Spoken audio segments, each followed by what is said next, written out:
May 29, 1453. The mighty walls of Constantinople, which had guarded the city for more than 1,000 years, defying countless sieges, finally collapsed.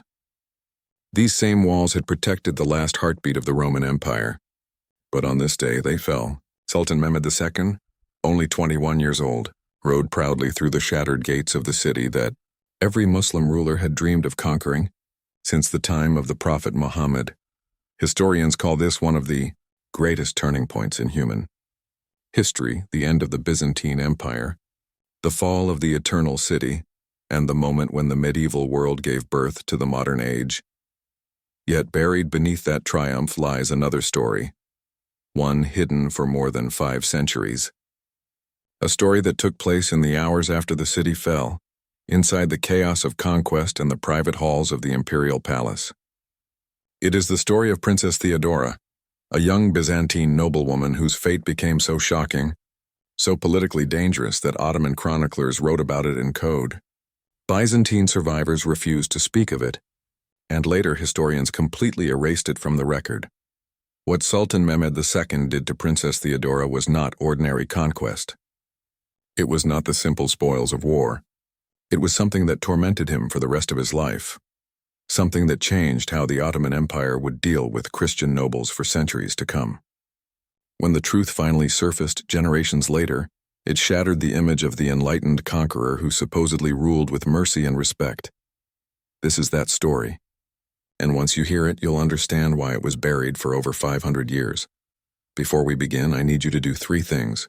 First, hit that like button, because uncovering this truth took months of research, translating Ottoman Turkish texts, consulting Byzantine scholars, and gathering fragments that had been deliberately scattered across archives. Your like tells YouTube this history matters. Second, subscribe and turn on notifications because next week we're revealing what happened to the other Byzantine princesses.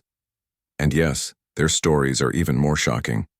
Third, comment one word, Theodora. For 5 centuries her name was erased from history. Every comment helps bring her back.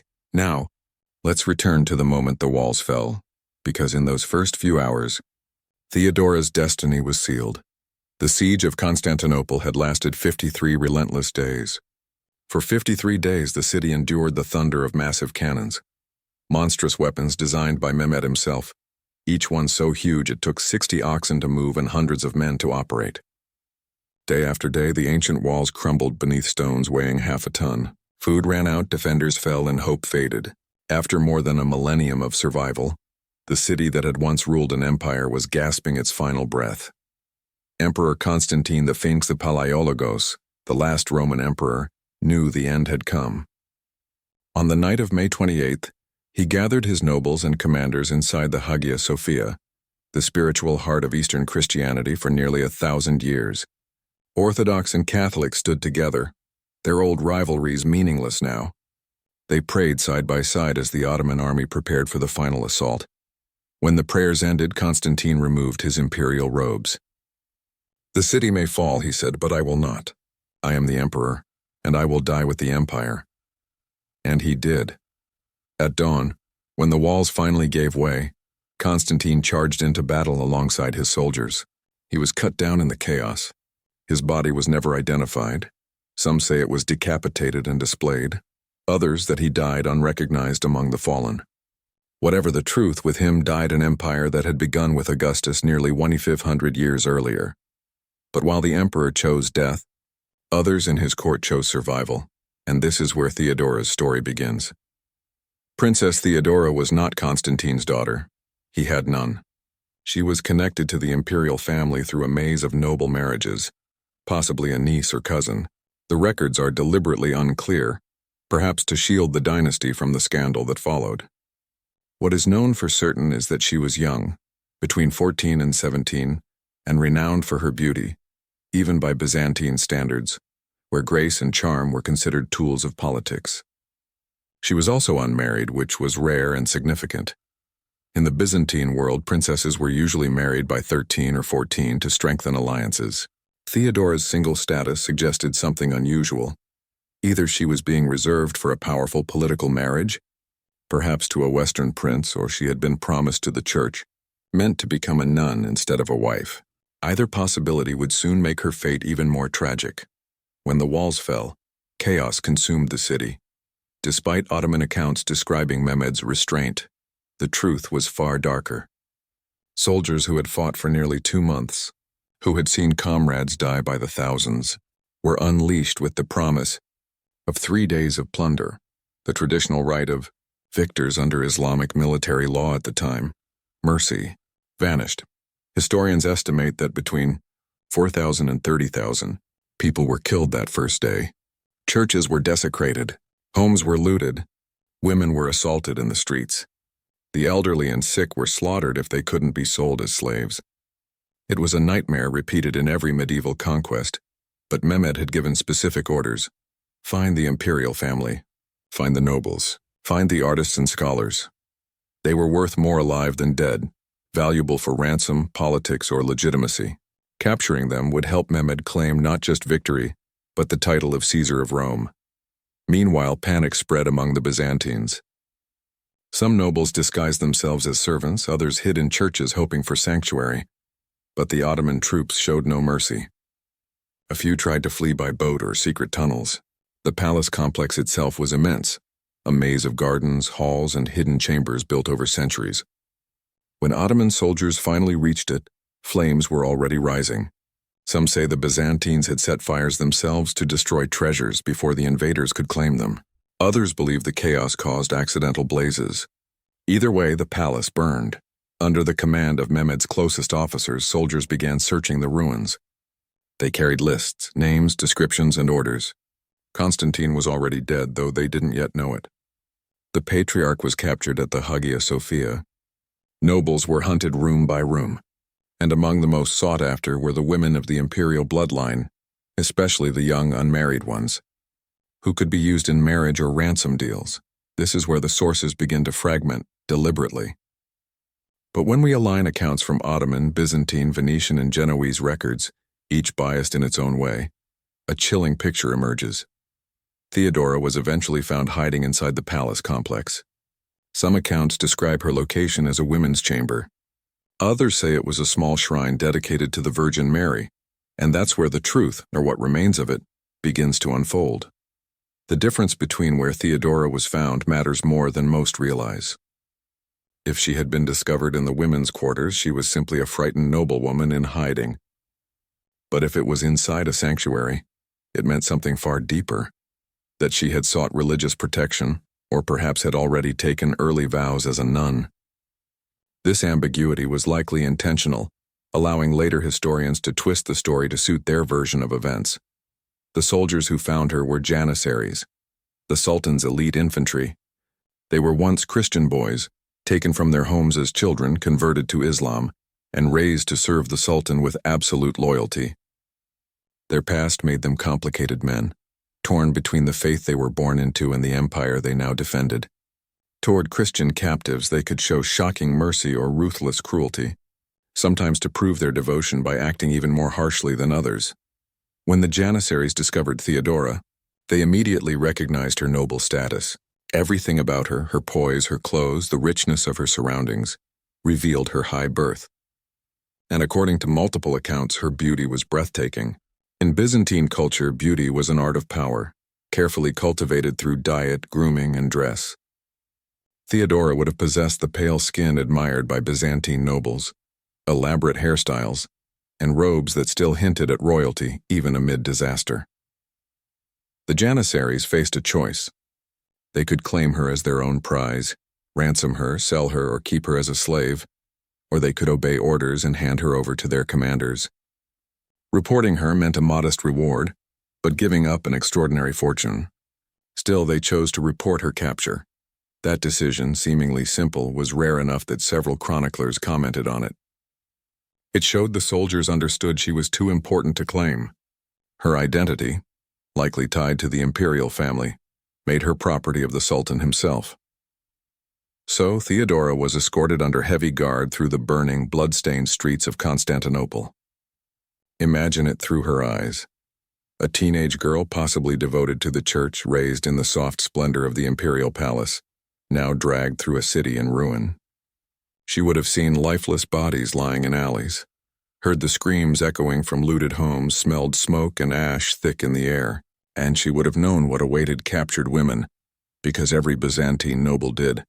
She was brought outside the city to the Sultan's encampment. Mehmed II had not yet entered Constantinople. He was waiting, letting the chaos burn itself out before making his grand entrance. From that moment, both their lives changed forever, though not in the way romantic legends later claimed. What followed was not a tale of beauty and love, but one of power, obsession, and politics. Sultan Mehmed II was just 21, the same age Alexander the Great had been when he began his march across Persia. And the resemblance was no accident. Mehmed studied Alexander's campaigns in detail and even visited his tomb in Alexandria. But the young sultan had accomplished what Alexander never could. He had taken Constantinople, the city that had defied crusaders, Arabs, and countless others for over a millennium. He was no ordinary conqueror. Fluent in Turkish, Greek, Arabic, Persian, and Latin, Mehmed was both a warrior and a scholar. He studied theology, Roman history, and Renaissance philosophy. He commanded armies and commissioned artists. And by the standards of his era, he was unusually tolerant. After the 3 days of looting permitted under Islamic military law, he restored order, protected surviving Greeks, allowed Christians to keep their faith, and appointed a new patriarch with wide authority. That's the image the world remembers, the enlightened conqueror. But beneath that reputation lay a darker truth, glimpsed only in scattered, censored accounts. Mehmed was known for his brilliance, and for passions that sometimes overwhelmed his reason. When Theodora was brought before him, those two sides collided. No one knows exactly what was said in that meeting. There are no transcripts, only fragments and contradictions across Ottoman and Byzantine writings. Yet several key details are consistent. First, Mehmed dismissed nearly everyone from his tent, keeping only a translator and a few bodyguards. This was unusual. Normally, a high-ranking captive would be questioned before a room of witnesses and officials. The Sultan's choice to meet her in private broke protocol, and suggests motives his advisors might have questioned. Second, the meeting lasted an exceptionally long time. Some accounts say hours.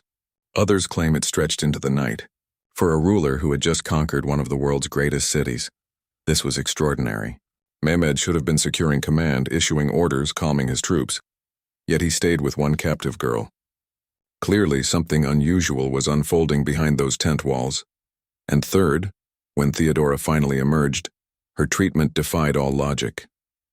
She was not thrown into the pens with slaves, nor confined with the noble prisoners held for ransom. Instead, she was led to a separate, finely furnished tent, guarded by elite soldiers, and given care fitting for someone of high status. She was neither prisoner nor guest, something in between, a condition that made no sense for a conquered princess. So what truly happened in that tent? That is the mystery buried beneath centuries of silence. A mystery that would shape Mehmed's legacy and haunt both empires forever. Official Ottoman histories, written to glorify Sultan Mehmed, tell a polished story. They claim the Sultan was moved by Theodora's beauty and grace, that he questioned her about the imperial family, and then chose to honor her as a gesture of goodwill toward his new Christian subjects. In those accounts, the tale ends neatly. Theodora disappears from record, supposedly released to her relatives or allowed to live quietly in a convent, but the Byzantine refugee accounts, written by Greek nobles and scholars who escaped to Italy and the West, and tell a far different story. In their version, Mehmed became fascinated with Theodora from the moment he saw her. He offered her everything a conqueror could give: marriage with full honors equal to his Muslim wives, permission to keep her Christian faith, protection for her family, and immense wealth. She would become the most powerful Christian woman in the empire. All she had to do was say yes. Theodora refused. She was a Christian princess, possibly pledged to the church. In her world, marriage to a Muslim ruler would mean abandoning her faith. She chose defiance over comfort, courage over survival, and that defiance set in motion a chain of events that historians would spend centuries trying to bury. The Venetian and Genoese merchant records, written by observers, with trade ties to both sides, suggest something even more complicated. What happened between Mehmed and Theodora was neither a romance nor a simple act of brutality. It was a psychological power struggle, a collision between a ruler obsessed with control and a captive who refused to surrender her will. To Mehmed, Theodora became a symbol, the living embodiment of his victory. If the Princess of Constantinople could accept him willingly, it would prove his divine right to rule more than any battlefield triumph. He didn't just want submission. He wanted her consent, so he kept her in a strange state of limbo. She was not free, yet not formally imprisoned. She lived in comfortable quarters with attendants and fine clothes, but no independence. And the Sultan visited her often, sometimes daily according to some accounts. What happened during those meetings remains shrouded in coded language. Chroniclers wrote that he pressed his cause, that he pleaded with her, that he alternated between persuasion and anger. Reading between the lines, it seems clear that Mehmed's campaign was one of relentless psychological pressure, alternating promises of glory with veiled threats of ruin. This uneasy stalemate lasted for weeks. While Mehmed reorganized his empire, converted the Hagia Sophia into a mosque, and rebuilt the city as his new capital, part of his mind remained fixed on a teenage Byzantine princess who would not yield to him. His advisors grew uneasy. Grand Vizier Halil Pasha, one of the empire's most respected statesmen, warned the Sultan that his obsession was becoming a scandal. Others reminded him that he had access to countless women through his harem. Why risk political turmoil over one captive girl? But their concerns only deepened his fixation. The more he was warned, the more determined he became. And then the sources diverged sharply. What happened next was so sensitive that official Ottoman historians erased it entirely. Byzantine survivors hinted at it in veiled terms, and Western observers distorted it for propaganda. What is certain is that within 2 or 3 months after the city's fall, Theodora's status abruptly changed. She vanished from her residence.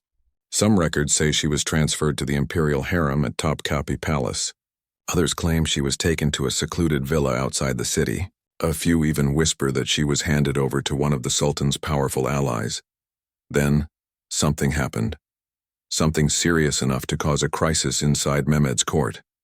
The records describe only an incident, a tragedy, an unfortunate event. But the aftermath was unmistakable. Mehmed's behavior shifted overnight. He no longer spoke of Theodora. His officials stopped discussing her entirely, and she vanished from all remaining documents. For 5 centuries, this was where her story ended. Historians would write, Theodora was captured, the Sultan was intrigued, and then she simply disappeared.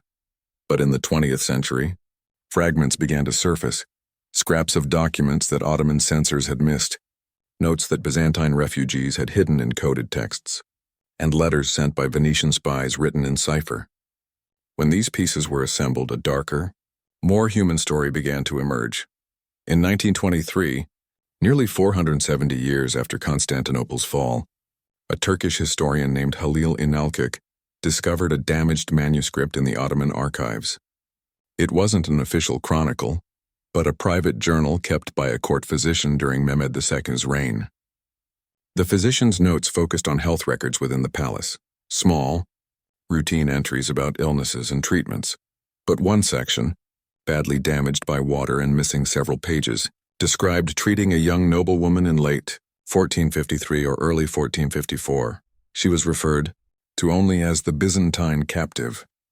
Yet the context left little doubt this was Theodora. The physician wrote that the young woman suffered from deep melancholy and often refused food. He noted signs of distress and physical exhaustion, symptoms that modern historians recognize as evidence of severe trauma. He mentioned that she had been treated for injuries consistent with restraint and that she was expecting a child. That single paragraph, combined with other hidden records from Venetian and Greek sources, paints a haunting picture of what likely became of Princess Theodora. Absolute certainty is impossible, but the pattern is unmistakable. After months of pressure, her resistance broke, not by choice but by force of circumstance and power. Her ordeal created a political storm inside the palace. An imperial captive connected to the former royal family of Constantinople, carrying the Sultan's child. It was a scandal that could threaten legitimacy and inflame both Christian and Muslim factions. To protect his image and his rule, Mehmed acted swiftly. Theodora vanished completely from history. If Theodora had agreed to marry Mehmed and embraced his faith, her pregnancy would have been celebrated as destiny fulfilled. It would have produced a child uniting Ottoman power with Byzantine blood, the perfect heir, living proof that Mehmed was not merely a conqueror, but the true successor to the Roman emperors. But a pregnancy born from coercion and scandal, from a Christian princess who never converted, that was a threat to everything Mehmed was building. His goal in capturing Constantinople had never been only military. He wanted legitimacy. He wanted the world to see him not as an invader, but as the new Roman emperor, one who ruled with wisdom and divine purpose. In official decrees, Mehmed already styled himself Kaiseri Rum, Caesar of Rome. He restored churches, protected Christian clergy, and allowed worship to continue under his authority. Every move he made was designed to show that he was a lawful, enlightened ruler. A public scandal involving a Byzantine princess would destroy that image overnight, so, according to the fragments that survive, a decision was made. Theodora had to vanish. She would be taken far from Constantinople, hidden in secrecy, and the pregnancy quietly resolved. Afterward, her name would simply fade from the record, erased as though she had never existed. Hints of her fate appear scattered across the historical debris. A Venetian merchant's report from 1454 speaks of a Greek woman of noble birth, kept at a secluded estate in Anatolia. A Byzantine refugee's chronicle mentions a princess who took the veil in an unknown monastery, likely a coded way of saying she was imprisoned. And an Ottoman financial record lists payments to a household in Bursa for the maintenance of a special guest, the amounts large enough to suggest someone of high rank. As for the pregnancy, that is where the evidence grows faint and grim. The physician's journal ends abruptly, leaving no conclusion. Later fragments offer conflicting possibilities. A Greek monk writing decades afterward claimed Theodora died in childbirth and that the infant died with her, a story convenient for all parties who wish to bury the truth. A Venetian intelligence report hints that the Byzantine problem was resolved through medical means, suggesting an intentional termination. Another fragment from Ottoman archives implies that the child was born alive, but removed immediately, raised in secrecy or quietly eliminated. A few even whisper of an escape. Unverified tales of a young woman matching Theodora's description appearing in Italy in the late 1450s, sheltered by Greek refugee families, but the details are too thin, too uncertain.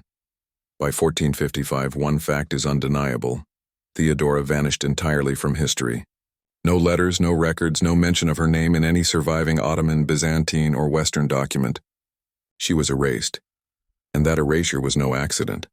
Ottoman chroniclers never included her in their official histories. Byzantine refugee writers who had once documented her capture began omitting her in later editions.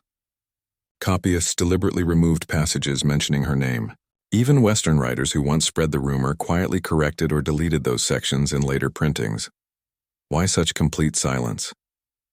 Because Theodora's story threatened everyone's version of history. For the Ottomans, it ruined the image of Mehmed as a calm, controlled ruler who treated defeated Christians with respect. For the Byzantines, it reopened the wound of their humiliation, a reminder of the empire's fall and the personal suffering that followed. For Western Europe, her story was inconvenient because it made Mehmed appear not purely monstrous but human, a ruler capable of greatness and cruelty in equal measure. Each side had a reason to forget her. And so, Theodora was systematically erased. For over 5 centuries, her name existed only in scattered footnotes, half-erased manuscripts, and rumors scholars dismissed as myth. She became a shadow in history, not because she was unimportant, but because she was too important. Her existence contradicted the neat moral lines that nations draw between conquerors and victims, between power and virtue. But the very act of erasing her tells us something vital about how history works. It's never just written by the victors. It's shaped by those who benefit most from silence. The propagandists, the image makers, the record keepers who decide which stories survive and which are buried. As for Theodora, the truth of her fate may never be fully known. Perhaps she died giving birth. Perhaps she was silenced after the child's disappearance. Perhaps she lived on, hidden, her identity destroyed to protect reputations greater than her own. What we know is that she was young, likely still a teenager, caught in a struggle far beyond her control.